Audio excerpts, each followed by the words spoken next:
चार सबसे बड़े मूर्ख की कहानी। अकबर बीरबल की अक्लमंदी की परीक्षा लेने के उद्देश्य से उसे विचित्र कार्य सौंपा करते थे। ऐसा कर उन्हें अति आनंद की प्राप्ति की होती है। एक दिन दरबार में राजकीय कार्रवाई के मध्य अचानक अकबर बीरबल से बोले, बीरबल, इस राज्य के चार सबसे बड़े मूर्खों को हमारे सामने हाजिर करो। हम तुम्हें 1 महीने का समय देते हैं, तुरंत इस काम में लग जाओ। अकबर का आदेश सुन बीरबल आश्चर्यचकित हुआ, किंतु वह था तो अकबर का मुलाजिम ही, उनका हर हुक्म बजाना उसका फर्ज था। वह तुरंत 4 मूर्खों की तलाश में निकल पड़ा। 1 माह पूर्ण होने के उपरांत वह 2 व्यक्तियों के साथ अकबर के समक्ष उपस्थित हुआ। अकबर की दृष्टि जब 2 व्यक्तियों पर पड़ी तो वे विपर गए। बीरबल, ये क्या तुम 2 ही मूर्खों को लेकर आए हो? हमने 1 महीने का वक्त तुम्हें 4 मूर्ख लाने के लिए दिया था। हुजूर, मेरी गुजारिश है कि अपना गुस्सा शांत रखिए और मेरी पूरी बात सुने बगैर किसी नतीजे पर मत पहुंचिए। बीरबल अकबर का गुस्सा शांत करते हुए बोला। बीरबल की बात सुन अकबर का गुस्सा कुछ ठंडा हुआ। जा पना ये रहा पहला मूर्ख। इसकी मूर्खता का वर्णन सुनेंगे तो आप भी सोचेंगे कि ऐसे लोग भी होते हैं इस दुनिया में। पहले व्यक्ति को आगे कर बीरबल बोला, बताओ ऐसी क्या मूर्खता कर रहा था ये? अकबर ने पूछा, हुजूर, मैंने इस व्यक्ति को बैलगाड़ी पर बैठकर कहीं जाते हुए देखा। बैलगाड़ी चालक के अतिरिक्त बैलगाड़ी पर बैठा ये अकेला व्यक्ति ही था, जिस पर भी इसने अपनी गठरी सिर पर लाद रखी थी। चकित होकर जब मैंने कारण पूछा तो ये कहने लगा कि गठरी बैलगाड़ी पर रख दूंगा तो बैल के ऊपर बोझ बढ़ जाएगा, इसलिए मैंने गठरी अपने सिर पर रख ली है। अब इसे मूर्खता नहीं कहेंगे तो क्या कहेंगे?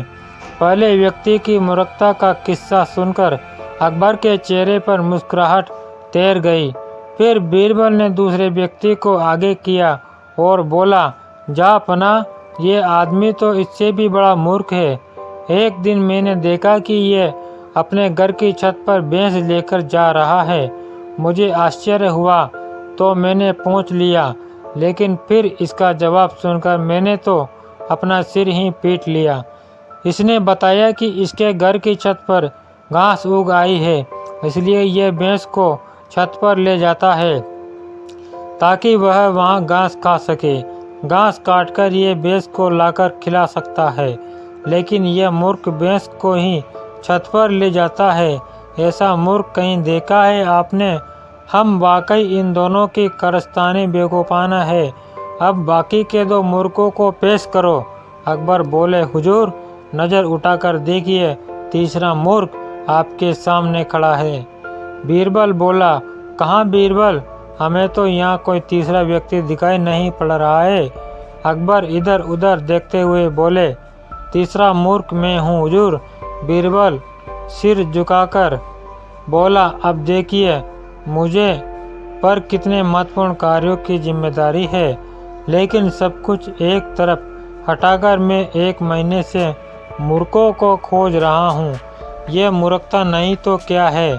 बीरबल की बात सुनकर अकबर सोच में पड़ गया। फिर बोले, और चौथा मूर्ख कहाँ है बीरबल? गुस्ताखी माफ हुजूर, पर चौथे मूर्ख आप है। आप हिंदुस्तान के शहंशाह है। इतने बड़े साम्राज्य का भार आपके कंधों पर है।